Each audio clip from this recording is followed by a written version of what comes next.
கல்யாணம் ஆயிட்டு அந்த புருஷனும் அம்மாவும் தான் வந்தாங்க. பொண்ணு விட்டு போயாச்சா, ஒரு குழந்தை இருக்கு, குழந்தைய தூக்கிட்டு போயாச்சா, அங்க போயிட்டு ஒரு லெட்டர் அனுப்பியாச்சா, இனிமே உங்ககிட்ட வாடுறதுக்கு எனக்கு விருப்பம் இல்லை. அப்ப நான் கேட்டேன், ஏன் பொருத்தம் பார்த்து கல்யாணம் பண்ணலையா அப்படின்னு கேட்டேன். பொருத்தம் பார்த்தா சாமி. அப்ப அவர் என்ன சொன்னாருன்னா, பையனுக்கு சுக்ரன் பவர் கம்மியாக இருக்கு, பொண்ணுக்கு ஜாஸ்தியாக இருக்குது, சூப்பர் அப்படின்னு சொன்னாங்களா. நான் சொன்னேன், அவனை போய் நல்லா பிடிச்சு அடிங்க.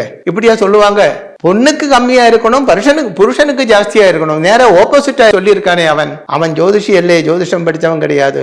அவனாலதான் இது இப்படி ஆகி போச்சு. ஏனென்றால் இங்க பையனுக்கு அந்த சுக்ரன் ஆவரேஜ் லெவலுக்கும் பிலோவாக இருக்கிறது, ஸ்திரீ ஜாதகத்தில் ரொம்ப ஹையாக இருக்கிறது. இங்கேயும் இவருக்கு ஏற்கனவே போன 2 ஸ்திரீகளோட 2 வைஃபோட ஜாதகம் எனக்கு தெரியாது, அவர் தரலை.